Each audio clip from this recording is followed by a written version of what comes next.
بسم الله الرحمن الرحيم الحمد لوليه والصلاة على نبيه وعلى آله وأصحابه المتأدبين بآدابه أما بعد فأعوذ بالله من الشيطان الرجيم بسم الله الرحمن الرحيم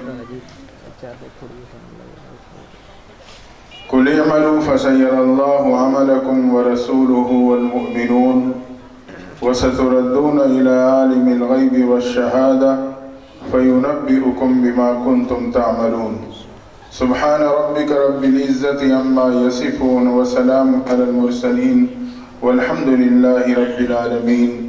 درود شریف. اللهم صل على سيدنا ومولانا محمد وعلى آل سيدنا ومولانا محمد وبارك وسلم وصل عليه.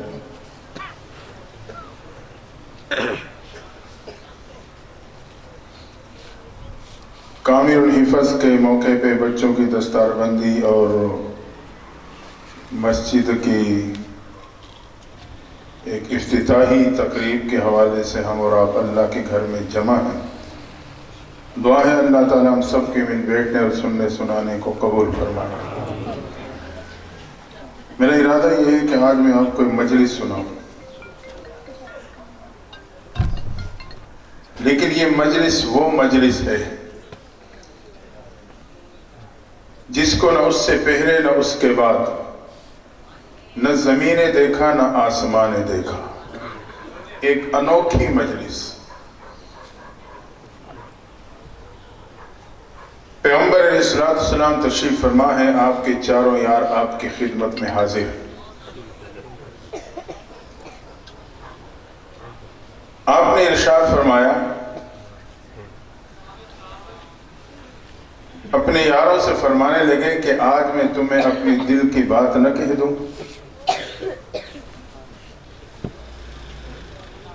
خلفاء نے عرض کی اللہ کے نبی صلی اللہ علیہ وسلم ضرور ارشاد فرمائیے.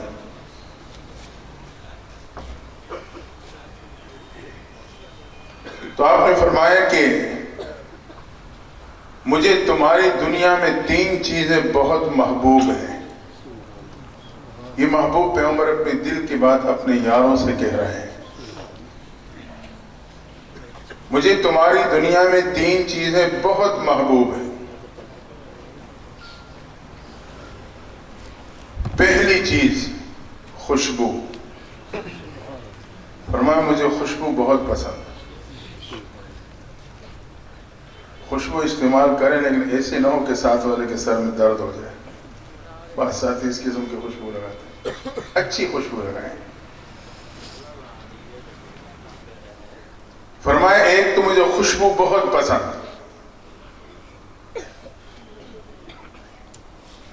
اور دوسری چیز نیک بیوی مجھے بہت محبوب ہے،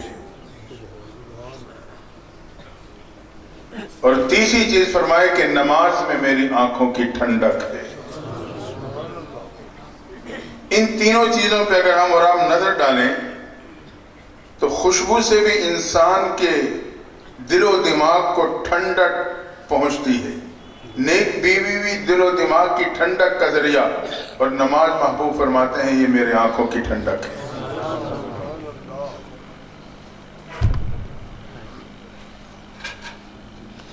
جب آپ نے اپنی بات مکمل فرما لی تو حضرت ابو بکر صدیق کھڑے ہو گئے. اللہ کے نبی صلی اللہ علیہ وسلم، میں بھی اس مجلس میں اپنی دل کی بات کہنا چاہتا ہوں. یہ کیسی انوکھی مجلس تھی کہ آسمان سے فرشتے اس مجلس کی منظر کو دیکھ رہے ہیں. محبوب میں بھی دل کی بات کہنا چاہتا ہوں. فرمایا ابو بکر ضرور کہو. کہنے لگے مجھے بھی دنیا میں 3 کام بہت پسند. پہلا کام آپ کا چہرہ انور ہو اور میری نگاہیں ہوں. بس آپ کو تکتا رہو.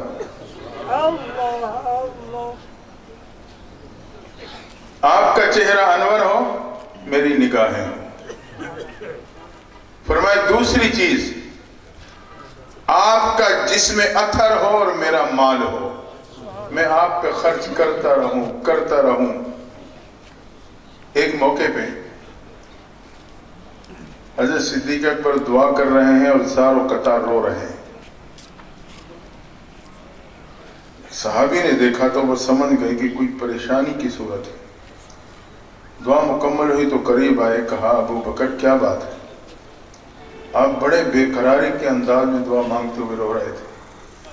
فرمایا ہاں, میرے پاس کچھ مال ہے جو میں محبوب کی خدمت میں پیش کرنا چاہتا ہوں, لیکن میں پریشان ہوں کہ دینے والا ہاتھ اونچا سمجھا جاتا ہے, لینے والا ہاتھ نیچا سمجھا جاتا ہے. ایسے نہ ہو کہ میں کہیں گستاخی بے ادبی کا شکار نہ ہو جاؤں. تو اس لیے رو رو کے اللہ سے دعا مانگ رہا ہوں, یا اللہ تو میرے محبوب کے دل میں یہ بات ڈال دینا کہ محبوب میرے مال کو اپنا مال سمجھ کے خود استعمال کر لیا کریں. اور فرمائے تیسری چیز جو مجھے دنیا میں بہت محبوب وہ یہ کہ میری بیٹی اور آپ کا حرم, یہ بات مجھے بہت محبوب. حضرت صدیق اکبر کی تینوں باتوں پہ اگر ہم اور آپ غور کریں تو تینوں باتوں کا محور محبوب پیغمبر کی ذات اقدس ہے. صدیق اکبر کی بات مکمل ہوئی تو حضرت عمر فاروق کھڑے ہو گئے. اللہ کے نبی صلی اللہ علیہ وسلم, میں بھی اپنی دل کی بات کہنا چاہتا ہوں. فرمایا عمر ضرور کہو. محبوب مجھے بھی دنیا میں 3 کام بہت پسند ہیں. پہلا کام امر بالمعروف, نیکی کی تلقین کرنا. یہی وجہ ہے کہ جب فوجی معرکے سے واپس آتے چھاونیوں میں قیام ہوتا تو آپ باقاعدہ آرڈر جاری کرتے تھے کہ چھاونیوں میں رہ کر ویسے نہیں وقت گزارنا, قرآن حفظ کرنا شروع کر دو. فرمایا امر بالمعروف مجھے بہت محبوب. اور دوسرا کام نہی عن المنکر, یہ کام بھی مجھے بہت پسند ہے. یہی وجہ ہے کہ درہ فاروقی بڑا مشہور تھا. اور تیسری چیز محبوب مجھے پرانے لباس پہننا بہت پسند ہے. اور یہی وجہ تھی جب بیت المقدس فتح ہوا, فتح ہونے سے پہلے یہودیوں کے علماء نے اپنے حکمرانوں سے کہا مسلمانوں کا جو سپہ سالار اور امیر المومنین بیت المقدس کو فتح کرنے کا عزم رکھتا ہے, ہم پہلے اس سے مذاکرات کرنا چاہتے ہیں, کیونکہ ہماری کتابوں میں اور تورات میں مسلمانوں کے اس خلیفہ کی تمام تر نشانیاں موجود ہیں جو جس کے ہاتھ یہ بیت المقدس فتح ہوگا. اگر وہ نشانیاں ان میں ہم نے پالی تو ہمیں جنگ کرنے کی ضرورت نہیں, ہم چابیاں خود ان کی خدمت میں پیش کر دیں گے. پیغام پہنچا. حضرت عمر فاروق رضی اللہ تعالیٰ عنہ مذاکرات کے لیے تیار ہوئے. ساتھیوں نے مشورہ دیا امیر المومنین اچھا سا لباس پہن لیجیے, سواری بھی بدل لیجیے, بڑا اہم لمحہ ہے, بڑے اہم مذاکرات ہیں. ساتھیوں کے اصرار پہ ان کے مشورے کو قبول کیا. آپ نے اپنا لباس بدلا, نیا اور صاف ستھرا خوبصورت لباس پہنا, سواری تبدیل کی, غلام کو لیا اور چل پڑے. تھوڑا سفر کیا, واپس لوٹ آئے. فرمانے لگے مجھے یہ لباس پریشان کر رہا ہے, اور اپنا پرانا لباس تنزیب کر کے دوبارہ روانہ ہو گئے. جب قریب پہنچنے لگے یہودیوں کے علماء اور یہودیوں نے دیکھا کہ 2 ہستیاں آ رہی ہیں. بندے آگے بھیجے, جا کے دیکھو کہ جو سواری پہ سوار ہے وہ غلام ہے یا آقا ہے, اور جو پیدل آ رہا ہے وہ کون ہے. اللہ کی شان جب قریب پہنچے تو غلام کے سوار ہونے کی واری آ گئی تھی اور امیر المومنین کے پیدل چلنے کی واری آ گئی تھی. دیکھنے والے نے رپورٹ دی کہ جو نیچے زمین پہ چل رہا ہے لگام پکڑ کے وہ امیر اور آقا ہے, جو سواری پہ بیٹھا ہے وہ اس کا غلام ہے. اور اب یہودیوں کے علماء نے پہلی نشانی پہ ٹک مار کر دیا کہ یہ نشانی درست ہے. ٹیبل پہ جا کے بیٹھے اور مذاکرات کا آغاز ہوا تو انہوں نے اپنی کتابیں کھولی، آپ کے لباس کو اوپر سے نیچے تک دیکھنے لگے۔ ان کی کتابوں میں موجود تھا کہ اس سپہ سالار اور امیر کے لباس میں 21 یا 22 ٹوٹے کپڑوں کے ٹاکیاں لگی ہوں گی۔ انہوں نے گننا شروع کر دیا، ایک ٹاکی کی کمی آ گئی۔ انہوں نے کہا کہ یہ نہیں ہو سکتا۔ جب آپ نے اپنا بازو مبارک اٹھایا تو آخری ٹاکی یہاں بغل کے ساتھ لگی ہوئی تھی۔ انہوں نے کہا کہ یہ نشانی بھی پوری۔ مختصر یہ کہ تمام تر نشانیاں انہوں نے جب مکمل پالی تو چابیاں بیت المقدس کی خود بخود امیر المومنین حضرت عمر کی خدمت میں پیش کر دی۔ تو آپ نے فرمایا اللہ کے نبی صلی اللہ علیہ وسلم مجھے 3 کام دنیا میں بہت محبوب ہیں، نیکی کا حکم کرنا، برائی سے روکنا اور پرانا لباس استعمال کرنا۔ حضرت عمر کی بات مکمل ہوئی تو حضرت علی رضی اللہ تعالیٰ عنہ کھڑے ہو گئے۔ اللہ کے نبی صلی اللہ علیہ وسلم میں بھی دل کی بات کہنا چاہتا ہوں۔ فرمایا علی ضرور کہو۔ محبوب مجھے بھی دنیا میں 3 کام بہت پسند ہیں، مہمان کی مہمان نوازی کرنا یہ مجھے بہت پسند ہے، گرمی کے موسم کے روزے رکھنا مجھے محبوب ہے۔ ایک موقع پہ دونوں شہزادے بیمار ہو گئے، حضرت علی رضی اللہ تعالیٰ عنہ فاطمہ الزہرا رضی اللہ تعالیٰ عنہ دونوں نے منت مانی اگر ہمارے یہ دونوں شہزادے صحت مند ہو گئے تو ہم 3 روزے رکھیں گے۔ سخت گرمی کا موسم، اللہ کی شان، دونوں شہزادے صحت مند ہو گئے، روزہ رکھا۔ دن کو حضرت علی بازار نکلے، محنت مزدوری کر کے تھوڑا بہت جو معاوضہ ملا اس سے افطاری کا کچھ سامان خریدا، گھر تشریف لے آئے۔ افطاری کے انتظار میں بیٹھے ہیں کہ دروازے پہ صدا لگی مسکین مدینہ ہوں کھانے کو کچھ دے دو۔ جو افطاری کے لیے پڑا تھا اٹھایا اس مسکین کو دے دیا، پانی سے روزہ افطار کیا، اگلا روزہ پانی سے رکھا۔ پھر حضرت علی رضی اللہ تعالیٰ عنہ بازار گئے، محنت مزدوری کی اور کچھ معاوضہ جو ملا اس سے تھوڑا بہت افطاری کا سامان لیا، گھر تشریف لائے۔ افطاری کے لیے بیٹھے ہیں کہ آج صدا لگتی ہے یتیم مدینہ ہوں کھانے کو کچھ دے دو۔ جو پڑا تھا اٹھایا اس کے ہاتھوں دے دیا، پانی سے افطار کیا، تیسرا روزہ پانی سے رکھا۔ پھر آپ نے بازار جا کے محنت مزدوری کر کے تھوڑا بہت معاوضہ ملا، افطاری کا انتظام کیا۔ افطاری کے لیے بیٹھے تھے کہ آواز لگتی ہے کہ میں اسیر مدینہ ہوں کھانے کو کچھ دے دو۔ جو پڑا تھا اٹھا کے وہ اس مانگنے والے کو دے دیا۔ رب نے اس موقع پہ قرآن اتارا، وَيُطْعِمُونَ الطَّعَامَ عَلَى حُبِّهِ مِسْكِينًا وَيَتِيمًا وَأَسِيرًا، یہ وہ لوگ ہیں جو میرے محبت میں مسکین، یتیم اور اسیر کو کھلاتے ہیں۔ فرمائے محبوب مجھے گرمی کے روزے رکھنا پسند ہیں، اور تیسرا کام دشمن پہ تلوار چلانا مجھے بہت محبوب ہے۔ حضرت علی رضی اللہ تعالیٰ عنہ کی بات مکمل ہوئی تو جبریل امین تشریف لے آئے۔ جبریل امین حاضر ہو گئے، محبوب میں بھی اس مجلس میں شامل ہونا چاہتا ہوں، مجھے بھی دنیا میں 3 کام بہت محبوب ہیں۔ جبریل وہ کون سے کام ہیں؟ فرمایا اللہ کا نبی صلی اللہ علیہ وسلم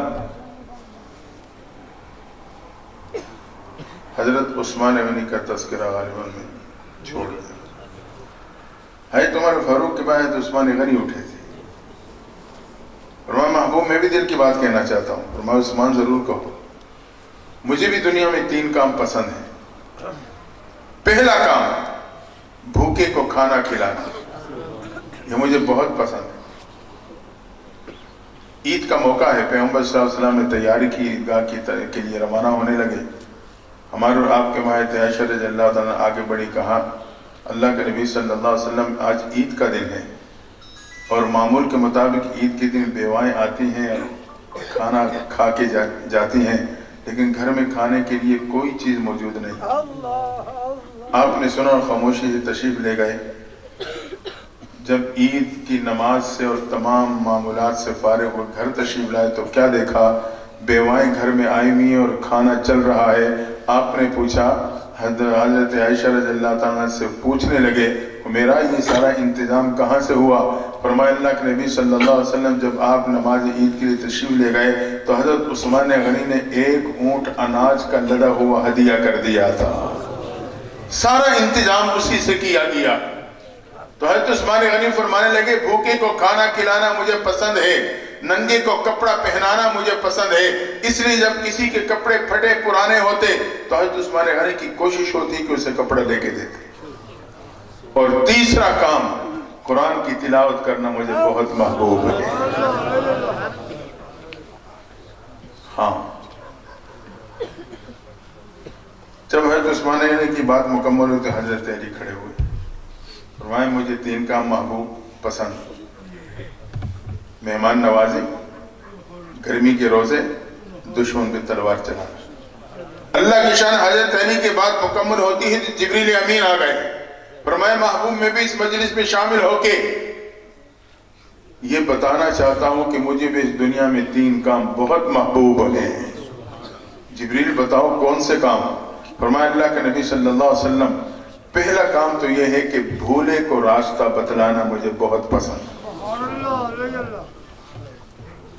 وہ دنیا کا راستہ بھولا ہو یا دین کا راستہ بھول چکا ہو، فرمائے بھولے کو راستہ بتلانا مجھے بہت محبوب ہے.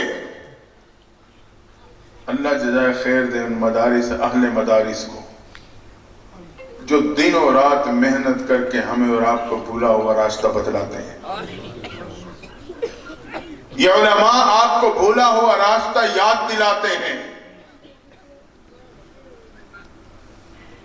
تو اگر کوئی دنیا کا راستہ بھی بھول جائے پوچھے تو اگر معلوم ہو تو اسے صحیح طریقے سے بتلائے جائے. فرمایا محبوب بھولے کو راستہ بتلانا مجھے پسند. اور دوسرا کام، غریب سے محبت کرنا مجھے بہت محبوب ہے. تیسرا کام، مفلس کثیر العیال کی مدد کرنا مجھے پسند ہے.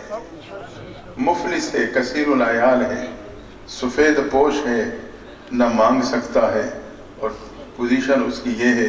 فرمایا ایسے لوگوں کے ساتھ خاموشی کے ساتھ مدد کرنا، جبریل امین کہتے ہیں مجھے بہت محبوب. جبریل امین کی بات مکمل ہونی تھی، رب کا پیغام آیا، میرے محبوب مجھے بھی 3 کام بہت پسند ہیں، اللہ اس مجلس کا حصہ بنے. فرمائے میرے محبوب مجھے بھی 3 کام بہت پسند. یا اللہ وہ کون سے کام ہیں؟ فرمائے پہلا کام میرے راستے میں خرچ کرنا، یہ مجھے بہت پسند ہے. میرے راستے میں خرچ کرنا. اور دوسرا کام فاقے پہ صبر کرنا، فرمائے یہ مجھے بہت محبوب ہے. جو میرا بندہ فاقے پہ صبر کرتا ہے وہ بندہ بھی میرا محبوب بن جاتا ہے، اس کا یہ کام بھی مجھے محبوب ہوتا ہے. اس لیے اگر تنگی پریشانی آ جائے تو ہم شکایت پہ نہ اتریں. رب کا در چھوڑ کے در در پہ نہ جائیں. یہاں حساب کتاب، یہاں فال، یہاں کیا وہاں کیا، کہیں ستارے لڑا رہے ہیں، کہیں کیا کر رہے ہیں. تو یہ تب ہوتا ہے جب بندے کا رب سے تعلق کمزور پڑ جاتا ہے.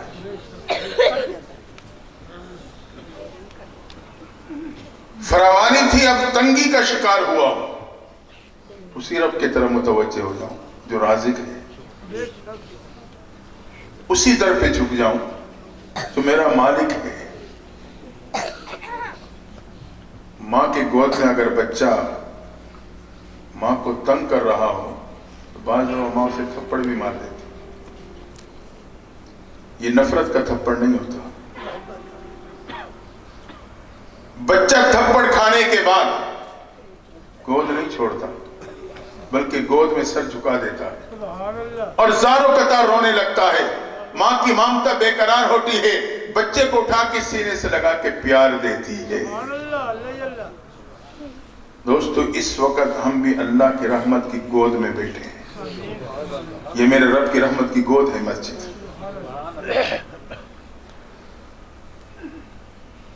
اگر مصائب کا کا شکار ہوں، فاقوں کا شکار ہوں، اس گود کو نہ چھوڑوں، بلکہ اس گود میں سر جھکا کے زاروں قطر روتے ہوئے اپنے رب کو پکاروں گا جو 70 ماؤں سے زیادہ محبت کرتی ہے۔ یقیناً اللہ تعالیٰ مجھے اور آپ کو اپنا قرب عطا کر کے میری پریشانیوں کو دور کر دے۔ لیکن میں اور آپ جب پریشان ہوتے ہیں تو در کوئی چھوڑ کے کسی اور دروں پہ چلے جاتے ہیں۔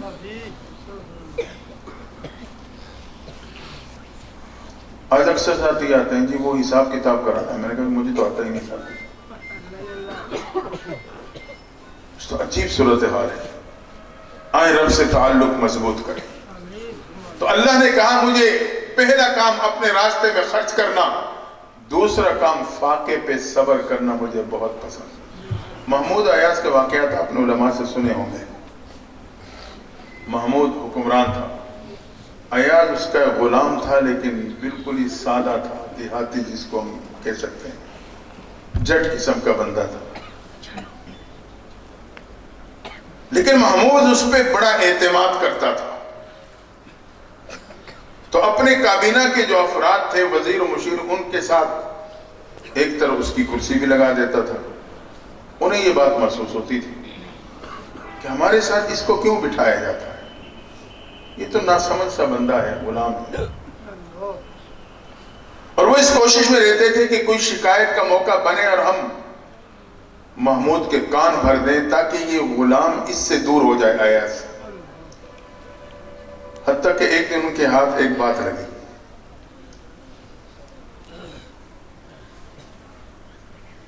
آ کے شکایت کر دی، آقا ایاز کی ایک الماری ہے،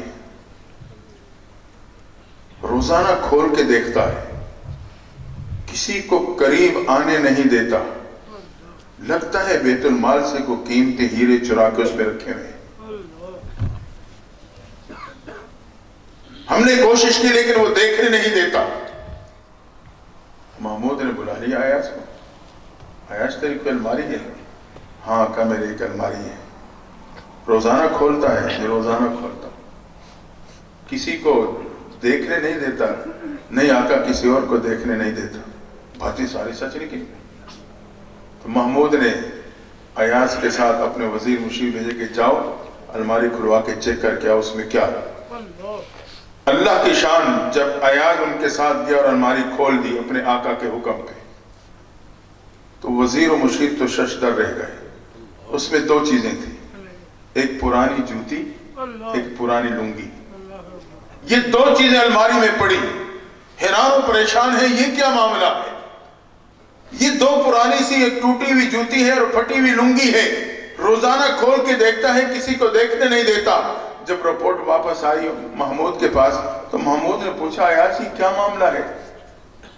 تو کہنے لگا آقا جب میں آپ کی خدمت میں پہلی دفعہ آیا تھا تو میرے پاؤں میں یہی ٹوٹی ہوئی جوتی تھی اور یہی پھٹی ہوئی لنگی میرے جسم پہ تھی، میں نے ان دونوں کو محفوظ کر لیا ہے اور میں روزانہ دیکھ کے اپنا ماضی یاد کرتا ہوں کہ ایاز تیری تو یہ حیثیت تھی، آج تو تیرے پہ انعامات ہیں، یہ تو محمود کی مہربانیاں ہیں۔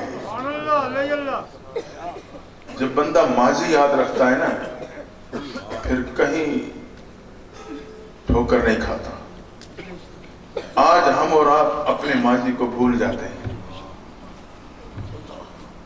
تو بات میں یاد کر رہا تھا کہ اللہ نے فرمایا کہ فاقے پہ صبر کرنا مجھے بہت پسند۔ تو ایک دن محمود نے اپنی کابینہ بلائی اور آخر میں ایاز اپنے غلام کی بھی کرسی رکھوا دی اور ٹیبل پہ ایک میوہ ٹائپ کوئی چیز وہ رکھ دی اور ساتھ پلیٹ اور چھری، کہا کہ بھئی کاٹو اور کھاؤ۔ وزیر مشیر سارے نمبر پہ اٹھاتے ہیں، کاٹتے ہیں، کھانے لگتے ہیں تو وہ اتنی کڑوی ہے کہ وہ کھانے کے قابل نہیں، دوبارہ رکھ دیتے ہیں۔ یکے بعد دیگرے سب نے کاٹا اور جیسے چیک کیا وہ کڑوی ہی اتنی تھی کہ کھانے والی چیز ہی نہیں تھی، واپس رکھ دیتے تھے۔ اب سب نے دیکھا کہ ساروں نے واپس رکھ دی، نظر پڑی ایاز پہ، وہ کاٹ کے مزوں سے کھا رہے ہیں۔ تو یہ آپس میں کہنے لگے ہم نہیں کہتے تھے جاہل ہے، اسے کیا پتہ یہ چیز کھانے کی ہے جو لگا ہوا ہے کھا رہا ہے۔ محمود نے یہ باتیں سن لی، ایاز کو قریب بلایا، ایاز یہ سارے تعلیم یافتہ، تہذیب یافتہ، سمجھدار، عقل مند لوگ ہیں، یہ چیز اتنی کڑوی ہے کہ انہوں نے واپس رکھ دی اور تو کھا رہا ہے، کیا وجہ ہے؟ تجھے سمجھ نہیں ہے کہ یہ کھانے کے قابل نہیں؟ بڑی عجیب بات کہی. کہا آقا جب میں نے منہ سے لگایا ایک دفعہ تو میرے ذہن میں بھی یہی بات آئی کہ یہ کھانے کے قابل نہیں، میں واپس رکھ دوں. لیکن پھر میرے دل و دماغ میں یہ بات گھومی، ایاز جو ہاتھ آج تک تجھے میٹھی چیز کھلاتے رہے، آج اگر انہی ہاتھوں سے تجھے کڑوی چیز مل گئی تو کیوں چھوڑتا ہے؟ تو اگر ہمارے پہ رب کی طرف سے فراوانیاں ہیں، اگر کبھی تنگی اور فاقہ آ جائے تو ہم ناشکری کا شکار نہ ہوں، فاقے پہ صبر کریں، رب کی طرح متوجہ ہو جائیں، اللہ تعالیٰ آسانیاں پیدا کر دے. فرمائے محبوب مجھے فاقے پہ صبر کرنا پسند. اور تیسری چیز، گناہوں پہ ندامت کا آنسو بہانا مجھے بہت پسند ہے. گناہوں پہ ندامت کا آنسو بہانا مجھے بہت پسند. ایمان والے کے ندامت کے آنسو کی اللہ کے ہاں بہت بڑی قیمت ہے، بہت بڑی اہمیت ہے. اللہ نے اس میں ایک ایسا کیمیکل اثر رکھا ہے، یہ ٹپکتا تو چہرے پہ ہے لیکن دل پہ لگے ہوئے زنگ و سیاہی کو دھو ڈالتا ہے. ابراہیم علیہ السلام سے اللہ نے فرمایا خلیل دھو لیا کرو. انبیاء معصوم ہوتے ہیں، یعنی امت کو تعلیم دینا مقصود تھی. خلیل دل کو دھو لیا کرو. یا رب جلیل انسان کے دل تک تو پانی پہنچتا نہیں، کیسے دھویا کروں؟ فرمایا خلیل میں انسان کا دل دنیا کے پانی سے نہیں، میں تو گناہگار انسان کے آنسوں کے قطروں سے دھوتا ہوں. حدیث میں آتا ہے کہ قیامت کے دن ایک شخص اپنا انجام دیکھ رہا ہے کہ نیکیوں کا پلڑا ہلکا ہو رہا ہے، گناہوں کا پلڑا بھاری ہو رہا ہے، یقین ہو گیا سوائے جہنم کے ٹھکانہ نہیں. لیکن اللہ کی شان اچانک اللہ کے رحمت کا ایک جھونکا آئے گا. اللہ کے رحمت کے 100 حصے ہیں، ایک حصہ اللہ نے دنیا میں کھولا ہے، قیامت کے دن 99 حصے اللہ کے رحمت کے کھل جائیں گے. اتنی رحمت عام ہو جائے گی. تو یہ پریشان و بے قرار ہے، اتنے میں اللہ کی رحمت کا جھونکا آئے گا، اس کے آنکھوں کے موجود پلکوں کے بالوں کو گویائی مل جائے گی. پلکوں کے بال کہیں گے اللہ ایک دن یہ تیرے بندہ اپنے گناہوں پہ نادم ہو کے رو پڑا تھا، اس کے آنکھ سے آنسو کا قطرہ جدا ہو کر ہمارے ساتھ آ کر رک گیا تھا. اس میں اتنا بہاؤ بھی نہیں تھا کہ نیچے ٹپک جاتا، چھوٹا سا قطرہ تھا، ہمارے ساتھ آ کے رک گیا. حدیث میں آتا ہے اللہ تعالیٰ پلکوں کی گواہی کو قبول کرتے ہوئے اس بندے کی مغفرت کا فیصلہ عطا کر دیں گے. تو مسلمان کے ندامت کے آنسو میں اللہ نے یہ طاقت رکھی ہے، اس لیے ہم اور آپ اپنے اپنے دامن پھیلا کے دیکھیں. اگر تو ندامت کے آنسو قطرے میرے دامن میں ہے تو شکر ادا کریں، نہیں ہے تو ایک نہ ایک قطرے کو محفوظ کرنے کی کوشش کریں. جو اللہ کے در پہ گناہوں کو یاد کر کے ٹپکا ہو، یہ قیامت کے لیے میرے رات کو شفاعت کا ذریعہ بن جائے گا.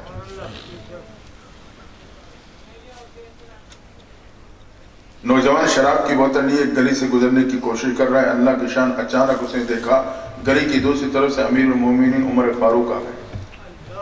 اب پریشان ہو گیا، در فاروقی سے بچنا مشکل، دائیں بائیں نکلنے کا راستہ نہیں، پیچھے مڑنے کا موقع نہیں.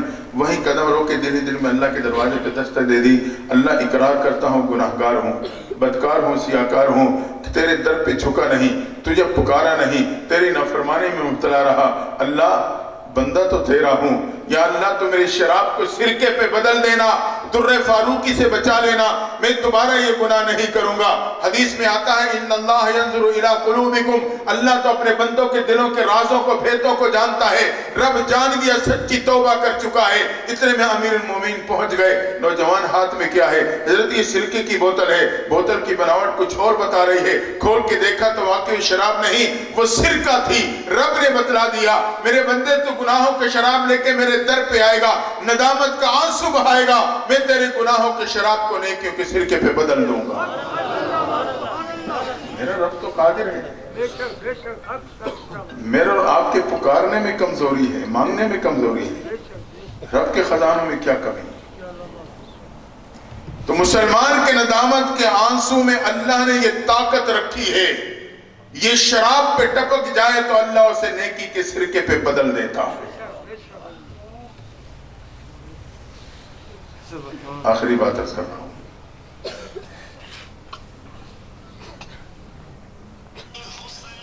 حضرت حسن بصری رحمۃ اللہ تعالیٰ علیہ یہ تابعی گزرے ہیں، ان کا نام حسن حضرت عمر فاروق رضی اللہ تعالیٰ عنہ نے رکھا تھا۔ یہ ہمارے اور آپ کے ماں حضرت ام سلمہ کی خادمہ کے بیٹے تھے۔ جب آپ کی والدہ خدمت میں مصروف ہوتی تو حضرت ام سلمہ آپ کو گود میں کھلایا کرتی تھی۔ آپ کئی امہات المومنین کی گودوں میں کھیلے ہیں، 10 سے 12 سال ان کی خدمت میں رہے، کئی صحابہ سے علم پایا اور کئی بدری صحابہ کی زیارتیں آپ کو نصیب ہوئی۔ آپ کے پڑوس میں ایک خاتون رہتی تھی، اللہ کی شان جوانی میں اس کے خاوند کا انتقال ہو گیا اور دودھ پیتا بچہ اس کی گود میں رہ گیا۔ عدت گزرنے کے بعد سوچنے لگی دوسرا گھر کیا آباد کروں، اپنی زندگی بیٹے کے نام کر دیتی ہوں۔ ہاں، آج کے نوجوان اولاد کہتی ہے ماں باپ بھول جاتے ہیں۔ یاد رکھنا کائنات میں 2 ہستیاں ہیں جو بھلانے پہ بھی نہیں بولتی، ایک اللہ کی ہستی ہے، ایک اماں کی ہستی ہے۔ حدیث قدسی ہے، ان ذکرتنی ذکرتک وان نسیتنی ذکرتک، اگر تو یاد کرے گا میں تجھے یاد کروں گا، اگر تو مجھے بھلا دے گا پھر میں بھی تجھے یاد کروں گا۔ یا اللہ کی ہستی ہے جو بھلانے پہ نہیں بھلاتی، یہی وجہ ہے کسی کافر کو بھی بھوکا نہیں سلاتی۔ یا اماں کی ہستی ہے جو بھلانے پہ نہیں بھلاتی، لیکن آج کے نوجوان اولاد کی غلط فہمی ہے کہ ماں باپ بھول جاتے ہیں۔ ایک ماں باپ کے گھر، ویسی بات ذہن میں آ گئی بس میں بات سمیٹ رہا ہوں، ایک ماں باپ کے گھر بیٹا پیدا ہوا، اکلوتا بیٹا تھا، جوانی کو پہنچا، پڑھ لکھ گیا، سمجھدار تھا، لیکن من پسند کی شادی کر کے اپنے ماں باپ کی تمناؤں کو قدموں کے نیچے رون ڈالا۔ آج کا نوجوان نہیں سوچتا میرے ماں باپ کی کتنی امیدیں ہوتی ہیں۔ من پسند کی شادی کی، ویزا لیا، گھر والوں کو لے کے سعودیہ نکل گیا۔ 2-4 سال نہیں 25 سال کا عرصہ گزرا، دوبارہ لوٹ کے آ کے اس نے ماں باپ کی خبر نہیں لی۔ 25 سال گزرنے کے بعد ایک دن طواف کر رہا ہے، نظر پڑی کہ طواف میں ان کے آگے آگے اللہ والے وہ طواف میں مصروف ہیں۔ دل میں بات آ گئی کہ طواف سے فارغ ہو کے ان سے اپنے دل کی بات کہے۔ جیسے فارغ ہوئے قریب گیا، حضرت میں آپ کو دل کی بات کہنا چاہتا ہوں۔ بیٹا کہو کیا بات ہے؟ کہنے لگا کہ مجھے یہاں 25 سال ہو گئے، میں خاص طور پہ نوجوانوں کو متوجہ کرنا چاہتا ہوں، مجھے 25 سال ہو گئے، میں نے حج بھی کیے، عمرے بھی کیے، طواف بھی کیے، اب بھی میں آپ کے ساتھ ساتھ طواف کر رہا تھا، لیکن میرے ساتھ ایک بڑا عجیب معاملہ ہے، جب بھی میں حجر اسود کا بوسہ لے کے استلام کر کے آگے بڑھتا ہوں، میرے کانوں سے آواز ٹکراتی ہے کہ تیری حاضری قبول نہیں۔ یہ سنتا ہوں تو تڑپ جاتا ہوں، لیکن سوچتا ہوں اگر یہ گھر چھوڑ کے جاؤں تو اور کون سا در ہے۔ میں اس کے باوجود اپنا طواف تو مکمل کر لیتا ہوں، لیکن تڑپتا رہتا ہوں کہ میرے کانوں میں آواز پڑتی ہے تیری حاضری قبول نہیں۔ عالم دین تھے، اللہ والے تھے، انہوں نے تھوڑا سا توقف کیا، ذہن میں ایک حدیث مبارکہ ہے، اس کی روشنی میں جواب دیا۔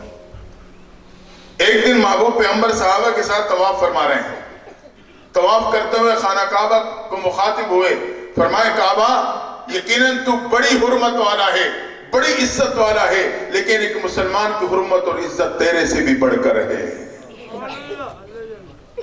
اس حدیث کی روشنی میں اس عالم بزرگ نے کہا بیٹا لگتا ہے کسی کا دل توڑ کے آیا۔ یہ سننا تھا نوجوان کو اپنی ماضی کی کہانی یاد آ کر، کہنے لگا کسی کا نہیں، ماں باپ کا دل توڑ کے آیا۔ وہیں اس نے ذہن بنایا، ارادہ کیا، کاغذات بنوائے، ویزا لیا، پاکستان ایئرپورٹ پہ پہنچا، وہاں سے اپنے شہر سے اپنے گاؤں کے اڈے پہ پہنچتا ہے۔ 25 سال میں اس کی بستی اور چک کا نقشہ ہی تبدیل ہو چکا. اسے نہیں اندازہ کہ میرے ماں باپ کی چار دیواری ہے. اڈے پہ انتظار کرنے لگا. ایک نوجوان اس چک سے بستی سے آ رہا تھا. اس کے قریب جا کے کہنے لگا دوست تو اس گاؤں کا رہنے والا ہے؟ ہاں میں اسی بستی کا رہنے والا ہوں. کیا تو بتا سکتا ہے کہ یہاں ایک ماں باپ تھے, ان کے ایک اکلوتا بیٹا تھا جو انہیں چھوڑ کے من پسند کی شادی کر کے چلا گیا تھا, بتا سکتا ہے وہ کون سے گھر میں رہتے ہیں؟ اس نے کہا ہاں میں جانتا ہوں, ان کا ایک بدبخت بیٹا تھا جو آج تک دوبارہ مڑ کے واپس نہیں آیا, ماں باپ کی خبر گیری نہیں لی. 4 دن قبل اس کا بوڑھا باپ دنیا سے رخصت ہو چکا ہے اور اس کی ماں بالکل لاغر حالت میں, بیماری کی حالت میں چارپی پہ لگی ہوئی ہے. کوئی کھلانے پلانے والا نہیں, کوئی خدمت کرنے والا نہیں. پڑوس میں کبھی کسی کو خیال آ جائے تو کچھ نہ کچھ کھانے کو بھجوا دیتے ہیں.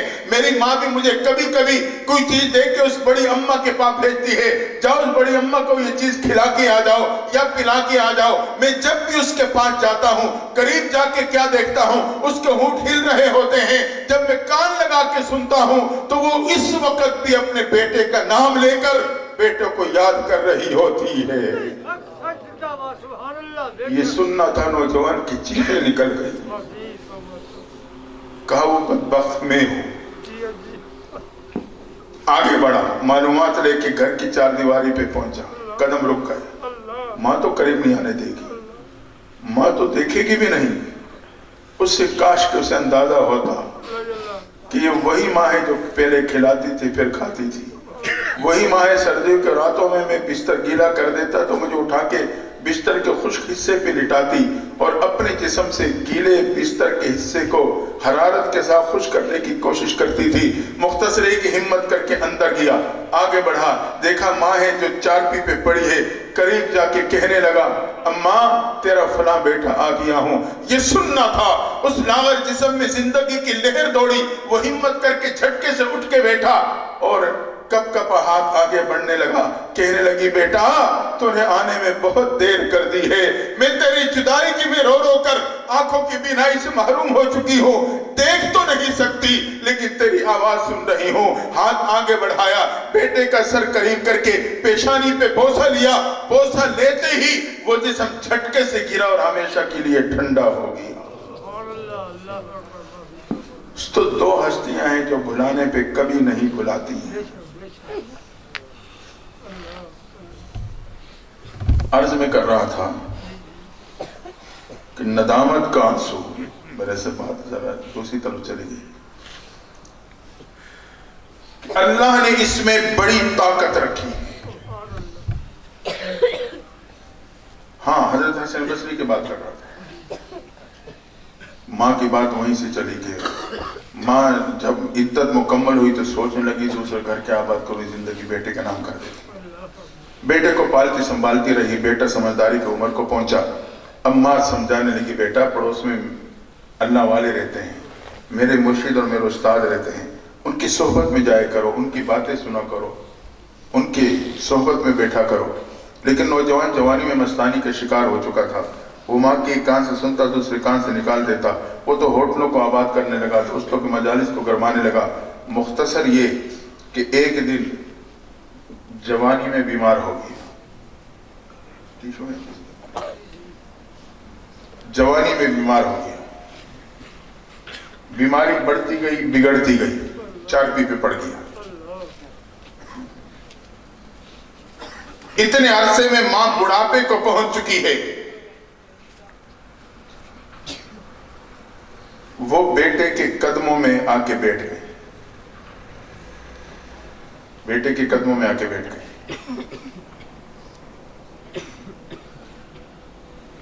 بعض دفعہ بیماری اتنی لمبی ہو جاتی ہے کہ مریض کو یقین ہونے لگتا ہے کہ میرے اس بیماری سے بچنا مشکل ہے. تو نوجوان کے دل میں یہ بات اتر گئی کہ میرے اس بیماری سے بچنا مشکل. تو ایک دن اپنے آنکھیں کھولی, سامنے بیٹھی بڑھیا ماں کے چہرے پہ ڈالی, دیکھ کے کہنے لگا اماں میری ایک آرزو تو پوری کر دینا. ماں تڑپ گئی. بیٹا کون سے آرزو لیے پڑھا ہے بتا تو صحیح, تیرے لیے جی رہی ہوں, تیرے سہارے بیٹھی ہوں, تیری کون سے آرزو باقی ہے. کہا اماں اگر میرا انتقال ہو جائے اللہ والوں سے کہنا میری نماز جنازہ پڑھا دے.